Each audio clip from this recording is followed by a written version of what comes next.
Kamusta na kayo? Believe na believe ako sa'yo at you did your research. You actually looked into my videos and summarized everything. Dalawa kasi yung ways on how to become a registered architect dito sa Canada. Ang sinundan ko is yung first option. Kasi yung ikalawang option, yung BEFA option is requiring, I think, at least 10 years experience. Don't quote me on this. It's been a while nung tinignan ko ang mga requirements. Pero it needs a substantial amount of experience bago ka makapunta dito sa category na to. And thinking na ikaw, as you said, meron ka ng a decade of experience, I think you can fall in that category. Trust me, if there's a faster way for me to do it, I would have done that. Pero dahil sa case ko, pagka-graduate ko ng architecture, parang I think I just had a little bit of time na magkaroon ng work experience sa Philippines.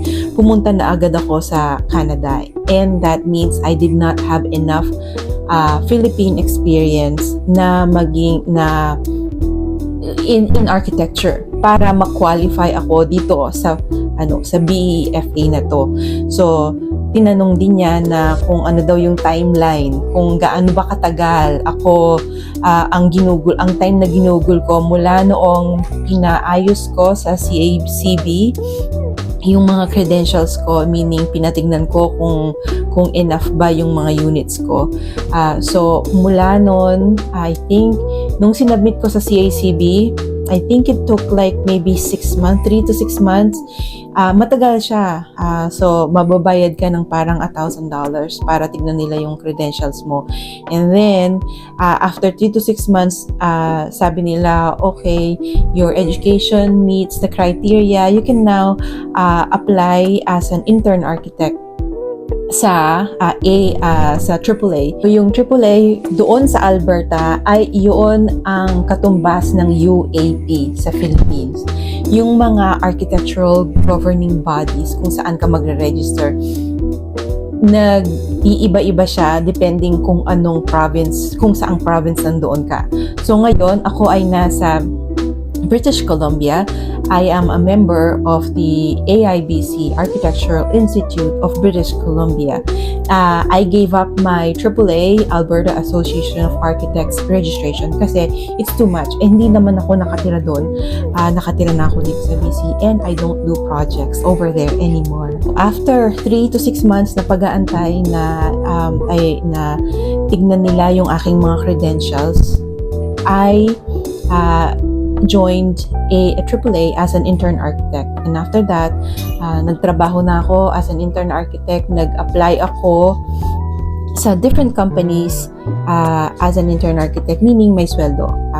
A lot of people misunderstand that na pag intern architect ka, walang sweldo. Dito sa Canada, merong sweldo ang mga intern architects because you are considered an employee.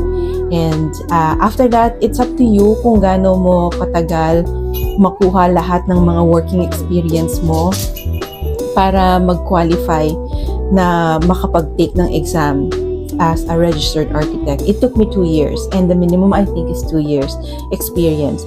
And then at that time, nagre-review na rin ako. And then from there, I took the exam and a few months later, architect na ako. So really, there's no lost time kasi nag-work ka naman in between. From the time na maging intern architect ka at sabihin ng CACB na okay na ang mga credentials mo, pwede ka nang maging intern architect, you are an intern architect and you can apply as an intern architect sa mga companies dito sa Canada. Pero dahil ikaw meron ka naman a decade of experiences, I would suggest na magpunta ka na dun sa option number 2, yung BEFA. And I don't have an experience on that. I can't help you on that one. Pero for me, I wish you all the best. And I hope na one day, i-message mo ko at sabihin mo, andito ka na sa Canada at isa ka ng registered architect. Wish you the best and have a beautiful day.